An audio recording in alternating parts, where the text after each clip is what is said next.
welcome. My name is Ayaka, and I am a consultant with LSAT Unplugged. I'm focusing a lot on the admissions process for law school.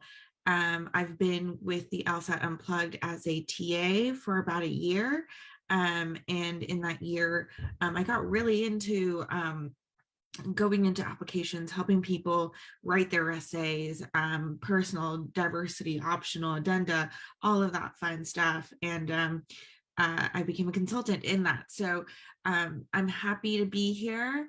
I'm excited to kind of answer all of the questions that you may have. Glad to see so many people here show up on their Sunday. So thank you all for taking the time to do that. I know it's the weekend going into Thanksgiving, so we might be traveling or we might have plans with family, but I really do appreciate you taking the time. So today, I know in the email that Steve sent out, he was talking about how this class can help you customize your application for law school, which I think is really important. And it's the piece that people don't think about until maybe a couple weeks into kind of setting up their application. So I really wanted to come in today and really talk about how we can do that in a way that is productive and in a way that is that meshes well with what you are trying to do with your application. So I'm going to do a little spiel hopefully in about 10 to 15 minutes, and then I'll open the room up to questions. Feel free to either put your questions in the chat, or once I open the room up for questions, you can also come off mute and ask questions. So hopefully that works for y'all. So let me just share my screen, and just so you know, there's no information on the slides that I'm going to show. It's just give me a marker for us to kind of guide our conversation. So here we go. I'm sharing my screen. Hope everyone can see that. Hope it's big enough. So we're really talking about how to customize your application. And there's many places to your application. Of course, there's the personal statement. There's also optional essays. There's diversity statements, all of that. And we get questions on how do I bring myself out better in those essays and all of that. So this is kind of your guiding three principles when you look at your application.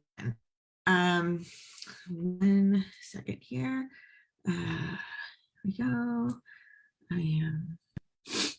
Okay. First off, a lot of these essays that the schools are asking you to write, majority of them will ask for a personal statement. A majority of them will ask for a personal statement. Sorry, not a personal statement, a diversity statement. So those two are pretty well known across the board. And we have the LSAT Unplugged has a lot of videos published on how to write those. I have those, but the bigger questions come when we get to like the optional essays, as where it might be kind of a curveball prompt. Also, those of you who are applying to more than just a JD program, like a JD MBA program or an LLM program, something like that, they will always for a majority of times will ask for an extra essay. And I think one of the biggest mistakes that I see people make is that we don't really know what the prompt is asking for. For example, I was working with a student who was like, oh, I need to write this optional essay. And I wrote a draft. Can you take a look? And I was looking at the prompt and I was like, well, first off, the prompt is fairly broad. Something like, tell us why you're applying to this program. right? And it was for specifically an LLM JD program. And the question in my mind was, are they referring to how you would be in addition to the program and what perspectives you'll bring? Or are they asking how this program will help you in your legal career? The prompt is so broad that we don't actually know. So the solution to that, and you may encounter a lot of these prompts, is you might need to actually reach out to admissions of that school. Admissions usually has either an email alias, a phone number that you can contact during hours, and they should be actually be able to help you answer that question. That student went, actually, we really want to know how this program is going to help you in the legal career that you want. So tell us why this program is important for the legal career that you're looking to get into. That's a different mindset than saying, this is what I'm going to bring to the program. So really knowing what the prompt is asking is going to help you better frame the story that you're trying to tell. And a lot of times, so the personal statement, diversity statement, they're fairly broad, and we have a very good idea of what we need to write. Those optional essays might be somewhere where you need to do the due diligence of asking admissions what they are looking for. Second point, pick the right topic for you. This is really a broader conversation on topic, and I believe there's at least one, if not two or three videos on YouTube or podcasts, Unplugged channel that talks about, and I talk about it as well, that talks about picking the right topic. The story that you think that you need to tell might be different than the story that you need to tell. So kind of understanding what topic is right, what topic is appropriate is a process. It's a couple iterations of you writing a draft and saying, actually, this topic that I thought was a good one might not be what's appropriate here. And kind of going through the motions of that to figure it out and kind of hone in on what the right topic is. There's different ways to filter a topic. If you want to get a whole spiel on it, there's a video on YouTube. I believe it's about an hour long. So really take a look at that video. But, you know, times when we start thinking about our essays, we start thinking with the hook, right? Oh, that's a really interesting hook to start my personal statement. Well, if you're never going to refer back to that hook in the rest of your essay, is it really the right story to begin with? That's something to think about. Also, don't try to think that, oh, this is what admissions is looking for.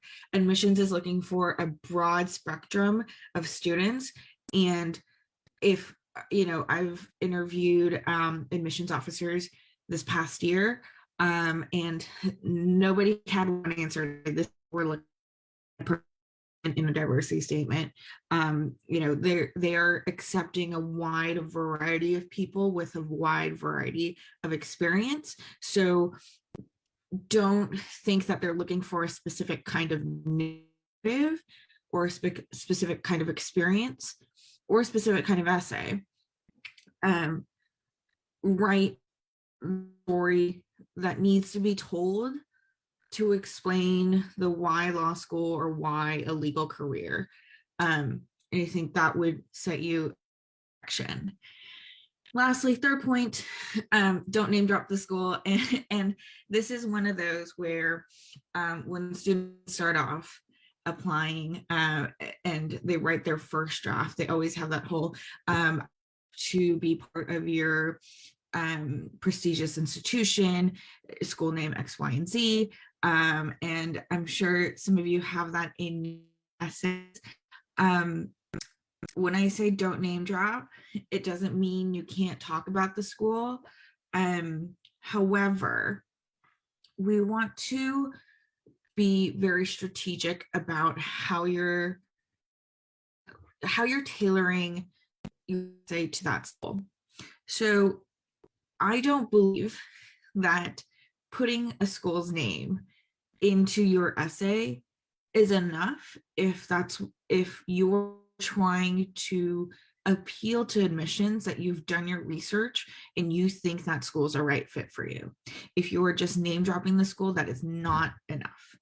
I think if you want to go in that direction of putting the school's name in, or a specific program or a specific professor, you need to do the due diligence and say, hey, this is where I'm going, and therefore I would like to be part of this community, and be a little bit more specific about how you're going to integrate, how you're going to be a value add in that community. I think it's a dangerous technique to just name drop a school and have 14 different essays with different school names in it. Every year we hear admissions officers say, I got a essay with a different school's name in it. And that might not kill your chances of going to that school, but I don't think anyone needs the stress of thinking, oh my gosh, I sent the wrong essay to the wrong school. So if you're going to name drop a school, don't even do it. Just write a generic essay that you can send to multiple schools. And if there's a top school out there that you're like, this is my dream, this is where I want to go, this is where I want to be, then maybe customize that 1 or 2 essays. But beyond that, I don't think that's where your time and energy should be going. So that is really it for my spiel of, your kind of how to make that application stronger, more customized to who you are. I would love to open the floor up to questions. If I can find the chat box here, feel free to drop any questions in the chat. If you want to come off mute and ask a question, happy to answer any questions around applications, essays, letters of rec, timing, any of that.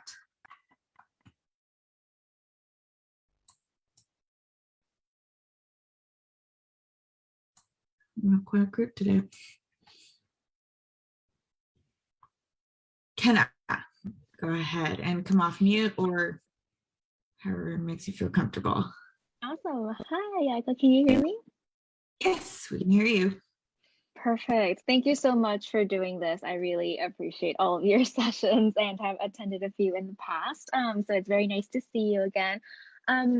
My question specifically is that I was wondering if you can talk more about how within different, one thing that I'm struggling with is that writing my different essays, in my personal case, I know that I want to go to law school to work on essentially reforming the mental health system through using the legal field. And so I do mention sort of my, my professional work in that space and what drew that interest. But I was wondering, because that's such a huge part of why I want to go to law school, it is also relevant not just in my professional life, but also in my personal life and in my extracurriculars. And I'm worried that I'll come off as someone who, only cares about, doing mental health work and nothing else, because that's the general trend or theme that you can see throughout my application. And I don't know if that's a strength or if that would hurt me and make me seem horribly uninteresting. Of course, I'm not writing the same essay over and over. And I talk about whether it's my personal example, volunteer work that I did, professional work that I did, policies that I've worked on. But I just would love to hear your thoughts on this. Thank you so much. Yeah, and I think those of us who are in a certain field and who live and breathe that field, I feel you, Kenna. I live and breathe in a very different field, but we can feel like, oh, yeah, this might be boring. However, I think I'm like, oh my gosh, tell me more. Tell me what's going on. There's so much information that you have as a person, and and I feel like when you get to writing your essays, you're going to be like, oh my gosh, I can't fit all the information that I want to fit into an essay in the 2 pages that are given for a personal statement, or the 1.5 for diversity, or the 500 words in an optional essay. Like, you're going to run out of space.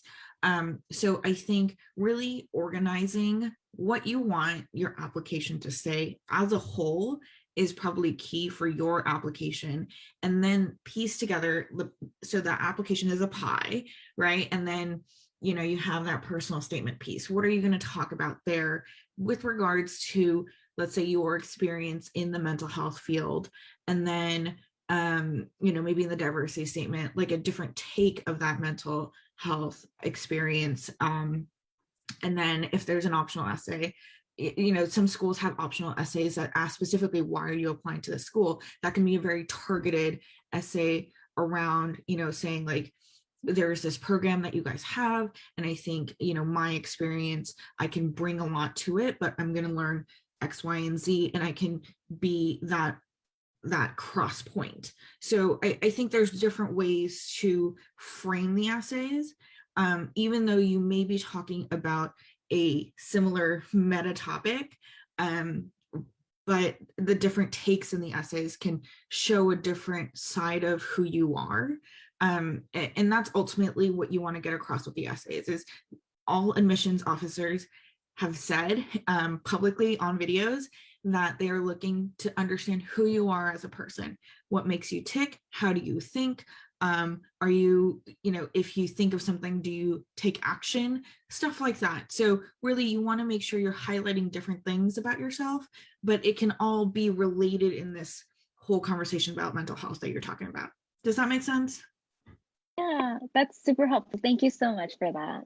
Absolutely. And I know there's a bunch of people who are direct messaging me questions. If you could put it in the chat for everyone, what you'll find in these sessions is a lot of people have very similar questions. So I would encourage you to be brave and kind of put them in the public chat, but I will go ahead and answer some of these questions. So the recording of the session, I believe they will go up on YouTube in a couple weeks. So keep an eye out for that.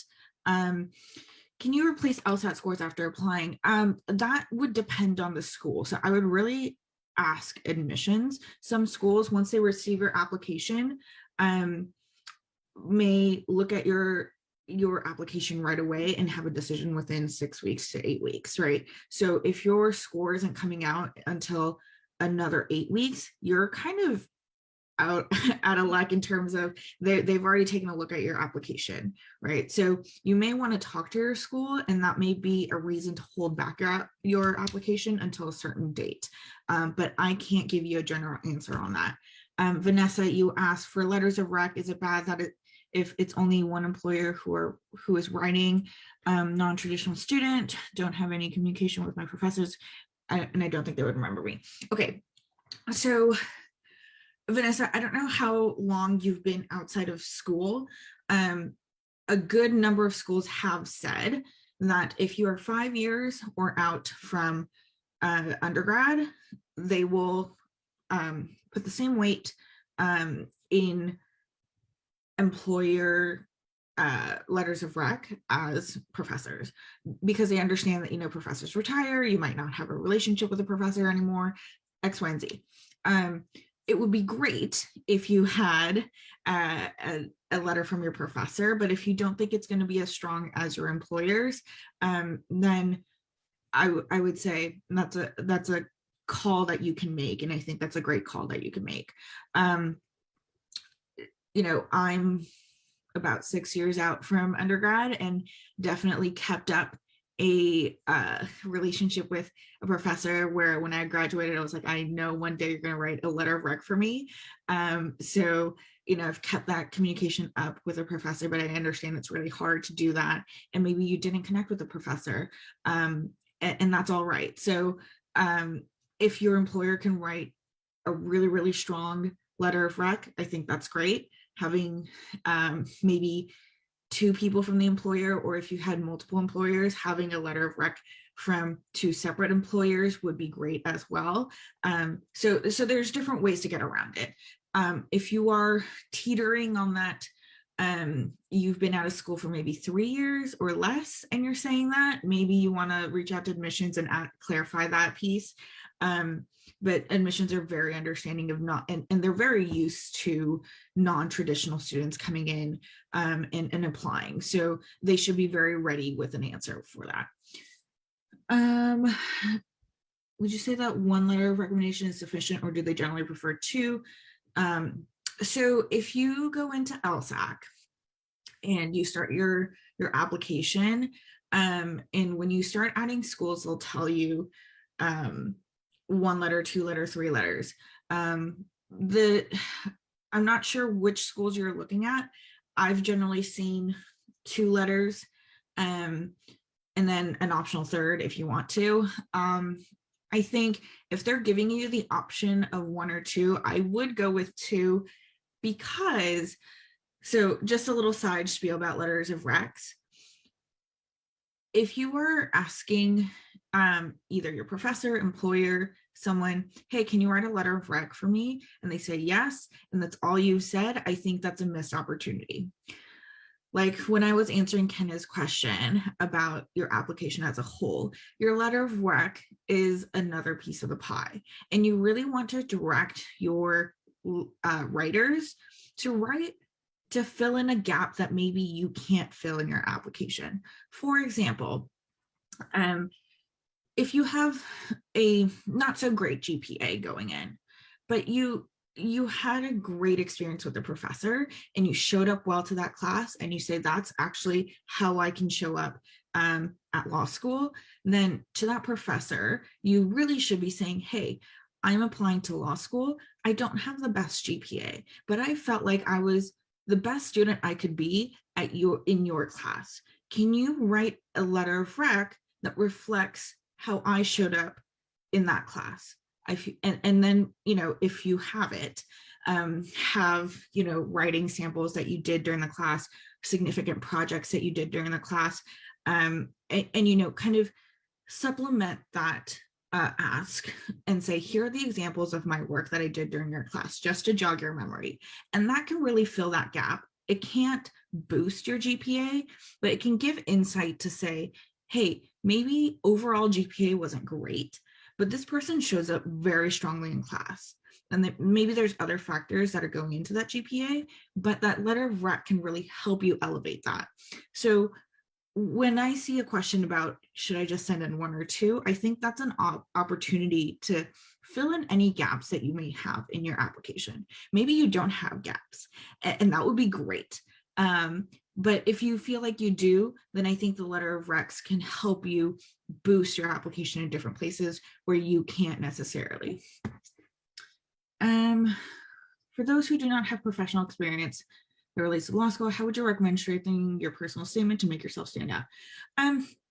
So I think that would, Alina, that's a great question. When you don't have professional experience, you can,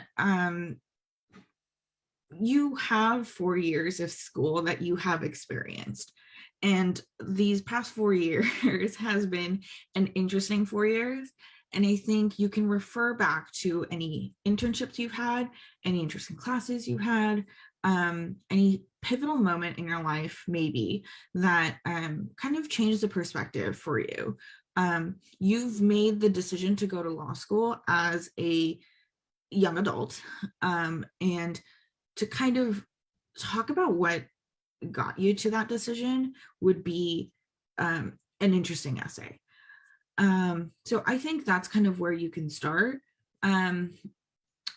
Also, kind of whenever I think about personal statements, admissions officers always say, hey, we want to know more about you. And I think that's hard in terms of a life event sort of mindset. And that's where a lot of people go to, right? I had a legal setback somewhere, or my family was involved with the law, or I was involved with the law, that could be a topic. But a lot of people think in that way. I would love for you to think a little bit outside of the box and say, for example, what do you want admissions to know about you? Are you detail oriented? Are you driven? Can you make your own goals, and once you achieve them, move the goalpost for yourself and challenge yourself more. Are you a self challenger? Stuff like that. That could be a lot more interesting than saying, well, I took this class and it made me really think about the legal system in America, and therefore I'm pursuing a law degree. Not a bad essay, but it could be a little bit more interesting. Chantal, do you think it's more important to turn in your application sooner or wait for a better LSAT score, turn in your application later in the process? In general, this is very general, so it depends, but I take Steve's general advice that a better LSAT score is probably better. So I would wait for, if you know for sure you can get a better LSAT score, wait for that LSAT score. My personal statement includes aspects of a diversity statement, being an underrepresented minority, various obstacles faced. Should I write a diversity statement? Okay, so one point about diversity statements: the law schools do not limit diversity statements to race, gender, religion. They also say any interesting work experience. So they've opened the door to a lot of things in terms of a diversity. If you have a diverse perspective, I think it is valid as a diversity statement. Now, I would actually, Asia, for you, take a real good look at your personal statement and kind of count out what are the things that you are talking about, like the different topics that are in your essay. I think if you count, you may have 3 or 4 things that you're talking about in your essay. And I think for a personal statement that is 2 pages or a little bit over 2 pages, you should have 1 or 2. So if the 1 or 2 is including the being part of an underrepresented minority, I think you can swing it as a personal statement. If you're more comfortable swinging it as a diversity statement, I think that's fine as well. Many times what you'll find is that people start off writing a personal statement and a diversity statement, and it switches. So where we end up is that diversity statement turns into a personal statement, and the personal statement that we started off with turns into a diversity. So be flexible in that. But I think write out what you want to write out. Write out that essay. You can always piece out what might be for a diversity statement and what might be for a personal. So kind of split that out. So don't be confined in the categories. Write out all the things that you want to say and then split it out. Jacob, you're a Canadian law school applicant. In regards to letters of recommendations, do you know if the same amount of weight is put behind it as an American school? I actually don't have that answer for you, Jacob, and I would actually go ahead and call or reach out to admissions to the schools that you were applying to. And even in American law schools, letters of rec are given different weights across schools. So if you're really interested in the answer to that question, I would reach out. I'm wondering if you're asking that because you feel like maybe you don't have strong letters of rec, or you might not have the people that you want writing your letters of rec. I would really ask the school. You really do want strong letters of rec. They can turn a maybe into a yes if they show up right, and they can turn a maybe into a no if they don't show up right. So I would take some time to think about what you're doing with the letters of rec. Emma, tough go around with the LSAT this past year. Find out. Oh, I'm sorry to hear that.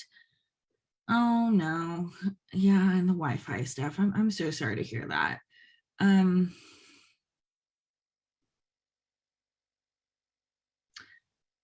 Okay, so Emma, thank you for sharing that information. I appreciate you asking that, and my heart goes out to you. With regards to the application, I think there is a place to write about that in an addenda, as long as you're not addressing what's happening um, extensively in, let's say, your personal statement or your diversity statement. Granted, admissions always says we don't want to have question marks at the end of reading your application. So, for example, if they see multiple LSAT scores, I think you are better off writing an addenda and explaining what's going on, especially for yours because of the circumstances. I think you would be better off writing an addenda and explaining what went on. If you are planning to take the LSAT again, let's say for January, I would probably wait for that score to come out and then apply. You are still right smack in the middle of the application cycle. So I don't think you're doing yourself a disservice by waiting until January.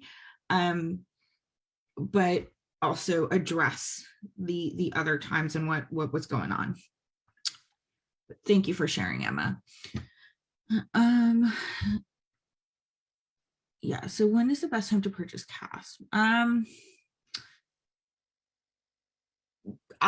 If you haven't purchased CAS yet and you're applying by December 31st, I think it would do you well to purchase.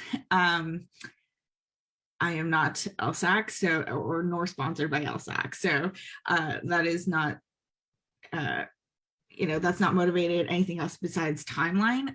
If you don't open up your CAS, you can't turn in your transcript, which because we are in the busy season and school has started, and that's school will be out mid-December at the latest, I think.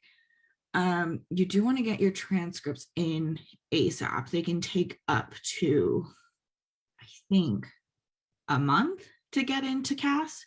And depending on when you do it, it will take longer. So I would buy it.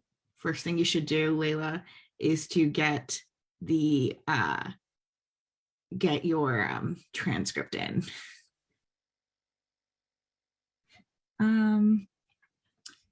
Chantal, do you think it's important to tailor your personal statement to a specific school? Yeah. Chantal, I think in general, and this is my personal opinion, you should have a general essay that's out there. And then for maybe your school that's your top choice, or there's a specific program that you're like, if I get in here, that would be like my dreams come true. I think that is where you can bring in a little bit of personalization and customization of like, this is why I'm pursuing this specific program. I think this is a great fit, X, Y, and Z. Warning, do not kind of swallow brochure and regurgitate it. We see a lot of that. No need to talk about the beautiful campus, stuff like that's a lot of filler. Really get to the meat of why you're drawn to that program, why you're drawn to that school. And maybe you can do one or two of those, but that takes a lot of research and that takes a lot of connection. You don't want to name drop, be like, hey, I want to take this class with this professor. That's widely available information on the internet, right? So the people who have done it well have reached out to admissions, have reached out to specific departments and said, and have had multiple conversations with admissions, have had conversations with a professor and say, hey, like in my conversation with Professor X, Y, and Z, I realize that this is the route I want to go, and therefore I am pursuing this program or something like that. So it takes a lot more work than just writing it. So I think that's something that you should keep in mind when you talk about customizing your personal statement. Oh, okay, Jacob, thanks for the additional information. Question about letters of rec. You see it. So they do not require it for regular applicants. Don't want to rush my reference writers in Canada. They do not use CAS. Okay, so I think it would be really crappy of a school to if they said it's not required, but they gave it a weight that would change to the point where it would change and accept to like they're going to say, oh, this person didn't have a letter of rec, therefore even though it was not required, because this person didn't have a letter of rec, we're not going to give them an acceptance. I think that's not great. So that's my 2 cents out there. If there's any sort of language that says it's not required but highly recommended, I think you should have it. Beyond that, I can't answer that question much further. Cool. Kenna, when in the cycle should you purchase CAS and request transcript if you're thinking of applying to law school? September 22. Okay. I say the applications for the next year will not open up until probably after their application for 21 closes. So, and that application cycle has gotten longer over the course of COVID because everyone's online. Timelines have shortened in terms of making decisions and making action. Where so many times you'll see applications open until May for a July start or an August start, right? So really you want to be, I say have that CAS open. Your transcript, unless you are still in school, your transcript is not going to change. If you're out of school for a couple of years, your transcript isn't going to change. So go ahead and open up CAS and then have that transcript in. You can have professors, employers turn in letters of rec early. I had mine turn in during the summer. So, and they just sit in your application. So, that's fine. It's also your comfort in opening up an application. Some people find that to be adding anxiety to their life. So if you're a person who's like, I need all my ducks in a row before I start opening up CAS, that's fine. But I think just know that there are pieces that take a little bit of a process. Letters of rec also is a little bit of a process where you have to enter information for your writers, and LSAC will trigger an email to your letter of rec writers, and then they have to upload the letter. So it is a process. It's not immediate. So I would really kind of keep that in mind when you're applying.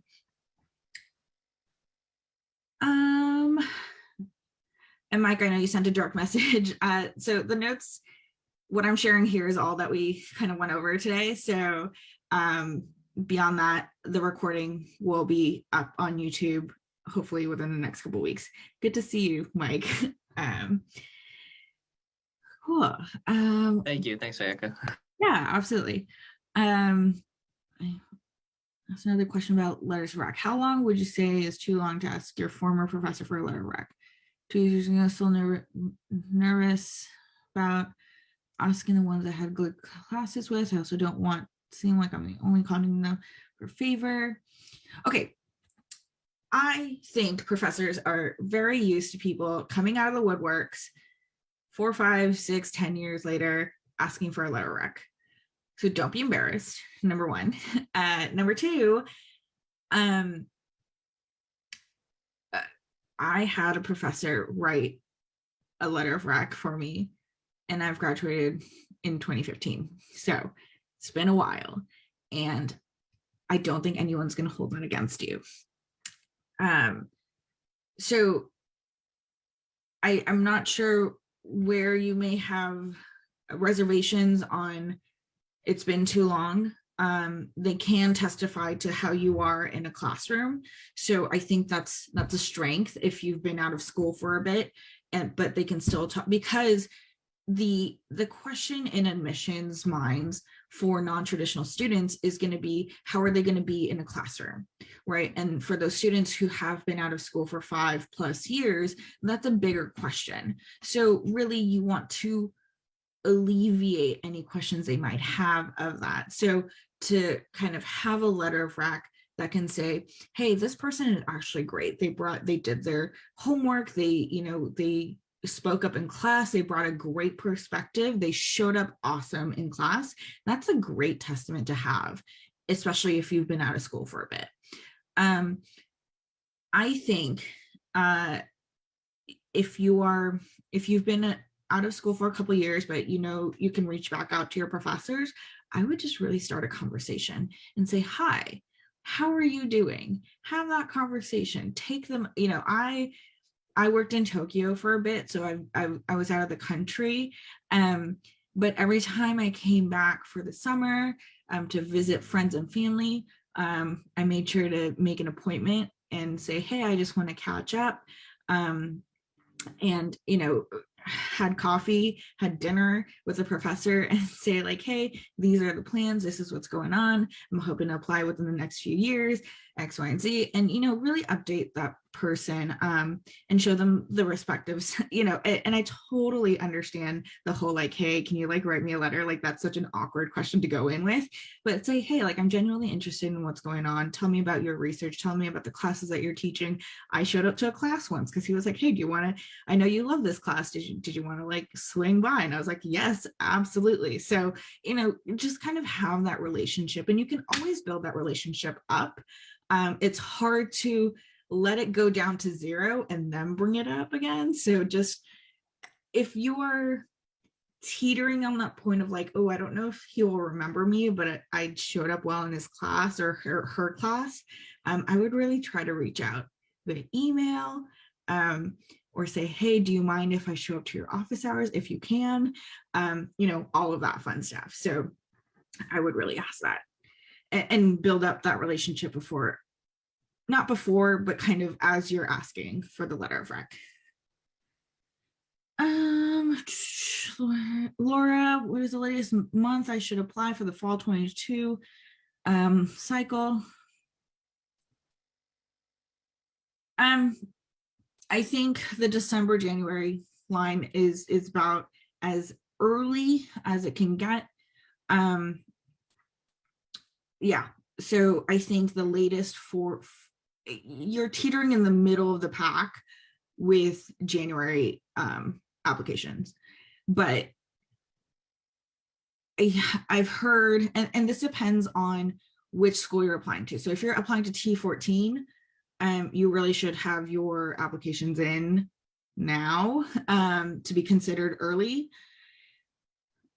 For the non-T14 schools, their application cycle is very long. So being in the January will be fine. I think beyond that, you may be teetering on that, like, okay, you're competing with 60% of the other people who are applying that cycle. To the November LSAT. So, okay, Laura, if I may double click into your question, you took the November LSAT, don't think you'll be retaking. Great, awesome, great job in taking the LSAT and feeling like that's the score you got, and you can go with. I think I would finish up the application during, take this Thanksgiving break, the first week of December, and try to get it in within December. Now, if it's a question between the last week of December and the first week of January, I say take that week to perfect the application. But beyond that, I think if you can get it in December, that's great. If you can get it within January, that's great as well. But I think you're teetering beyond that. I think you would be teetering on the competing with the majority of the applicants. Can insight on EL 250, since my application will have the theme around mental health recommendation on the topic. I'm sorry, I have no idea what you're talking about with the EL 250, so I don't have any advice I can give there. do we send our letters to you so that you can check them? Billy, can you give me some context there? I'm not understanding the question. Well, I mean, just if you wanted to look over just going by each individual letter to see what's good about it and what's not, what needs improvement in it. All right, and this is the letters of rec, right? Yeah, the personal letter. Okay, I'm sorry, there's a lot of noise. So, I'm a okay, so what I understand, so two comments on that. If you are, I do not do, outside of the LSAT class, I do not do personal readings of, personal statements and all of that outside of LSAT Unplugged class. So if you would like to get personal feedback, you would need to join LSAT Unplugged courses. Letters of rec, and I'm hoping that that's where you're asking if you can send them in and get them checked. So letters of rec in LSAC, in the CAS system, there is a place where you can check that you are okay to not take a look at the letter before it gets sent. There's differing opinions on why you would or wouldn't check that. I generally say don't check that box, or sorry, check the box to say that you've waived your right to see the letter, for two different reasons. One is because whoever's writing the letter, if they know that you will be looking at the letter, they're writing for two different readers. So they may censor themselves to say, oh, that's not a good thing to say in this letter, especially if Ayaka is looking at them, right? Or they may decide to omit things. The other is that there's some sort of integrity about people who look at your application and say, oh, okay, this person didn't take a look at this letter, so they don't know what's being written here. That's why you really want to be very confident that the person that's writing your letter is going to write a good letter for you. But I think it is better to waive that right, but be very confident that the letter is going to be strong. So those are my 2 cents. Jamie, taking the FAB LSAT, I think that would be kind of the middle of the pack in terms of where the population is in terms of applying. The application cycle has become longer, no doubt. So there's a good number of people who are applying in the spring. So I don't think it's late, like too late, but you are competing with a lot of people who are turning in applications at a similar time. And maybe half the seats at that law school will be filled. And it also depends on what school you're applying to. So if you're applying for a T14, yeah, probably a little bit late for that cycle, but not, no hope is lost. But if you're looking at maybe a smaller school, probably, it's probably not too late at all. And you can really still turn in a strong application and you have a great chance of going to law school. Well, I've talked a lot, but any last questions, lingering questions that you may have, just know that this class hopefully will be up on YouTube soon. Also, LSAT Unplugged, I teach a class every Wednesdays. Those get uploaded to YouTube as well, just at a later timeline, but those go to YouTube and the podcast. Billy, we're not doing personal statement critiques here in this class right now. I do run them in the LSAT Unplugged course. The next one is going to be in mid-December, so we'll do that. Yeah, so we do that. mid-December. We have quite a few essays lined up, but hopefully we can get yours in as well if you decide to join the course. And it's a lot of hot seat coaching, not just from me, but from peers as well. So it's a great way to kind of get a perspective on your essay because, and this is something that I said in my last class, I think last Wednesday, is getting someone like me to read your essay is one thing, but also it is great to hear feedback from multiple people who are listening or reading your essay at the same time, not because we're all experts or all of that, but because admissions officers come from all walks of life, as all of us do. So you actually can't dictate who is reading your essay. They may look like you, they may not, they may have a similar interest as you, they may not, they may have a similar background as you, they may not. And you want to make sure that your essay is speaking to in a way that is understandable to all people, but also if that is understandable to all people, but also can communicate the story where it's not overcomplicated. And this is for my people out there who have had careers and who have had a couple years of a career under their belt. It's really hard to kind of put all of that into 2 pages. Your life into 2 pages is insane. And so you want to make sure that the language you're using, the style that you're using, the story that you're telling is palpable to a majority of people. And so, people who are really used to reading essays like me, I have a certain perspective in how an essay should be written, but also people who are just coming by to read that essay, they also have a valid point in saying, hey, like I understood none of that because of the jargon or because of this thing that you're talking about that I'm not 100% familiar with, so I didn't understand it. Those are the things that can really alter how we write our essay. So really having multiple people look at your essay is great. LSAT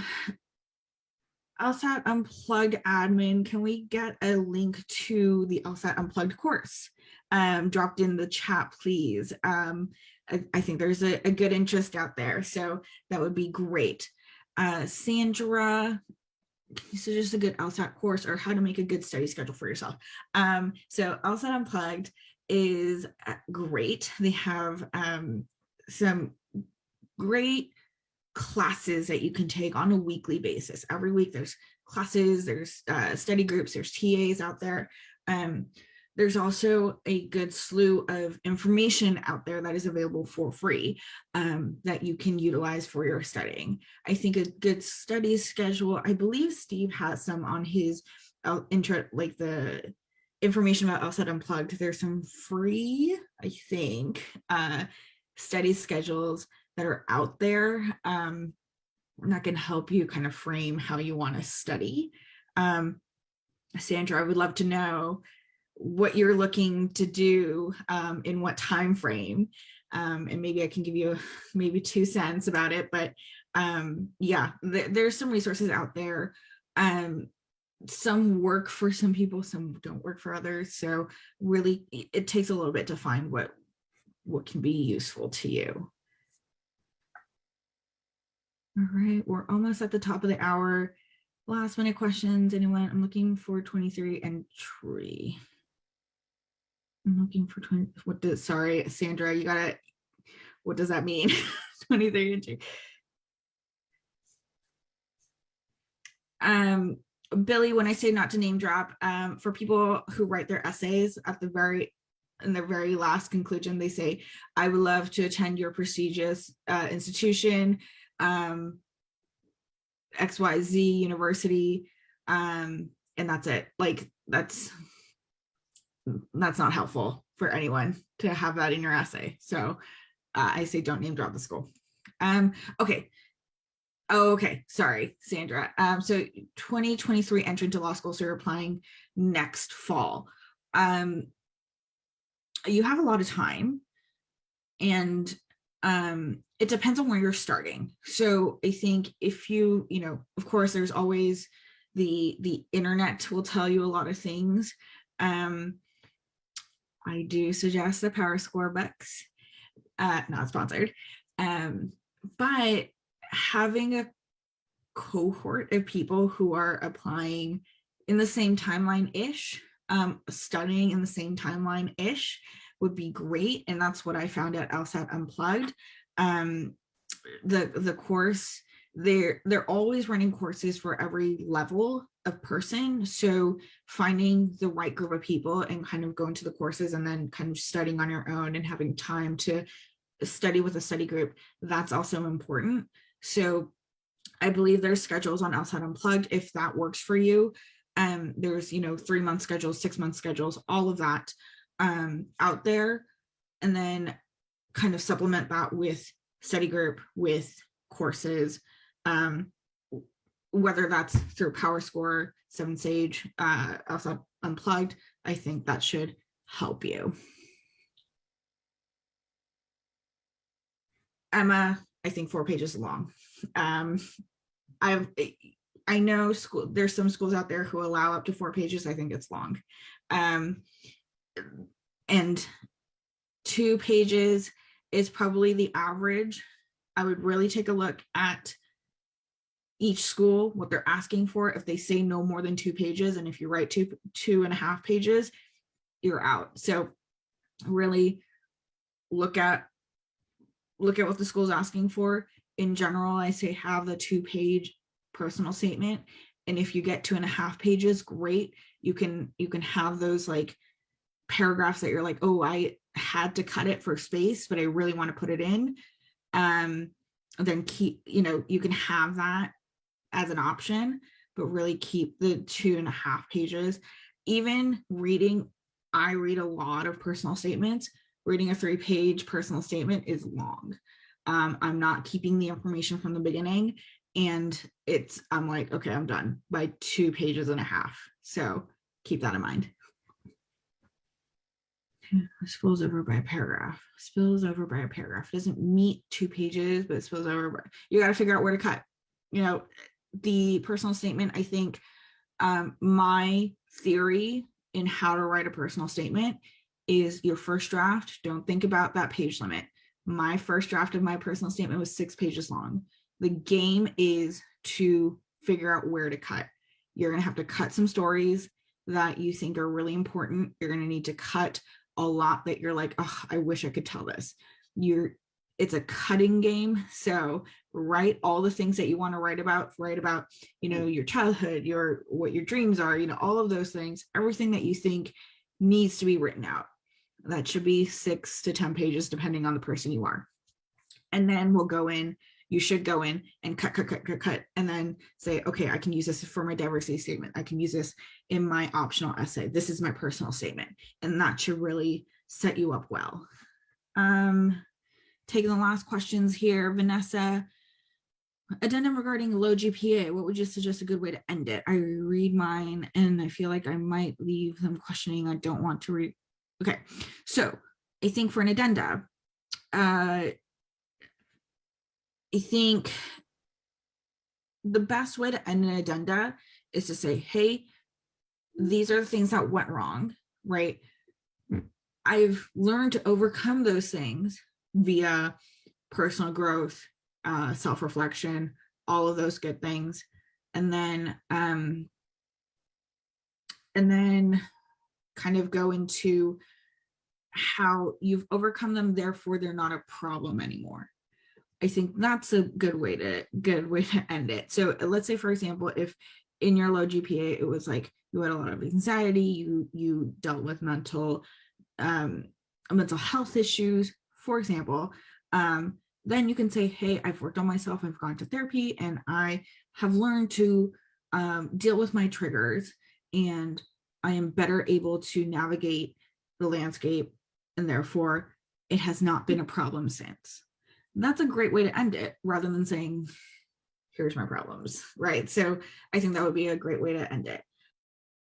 Thanks for tuning into the show. Please subscribe if you haven't done so already to be notified of new episodes as I release them. and feel free to reach out if you need anything at all as you move forward with your prep. I'm happy to help however I can. In the meantime, I'll wish you all the best and take care.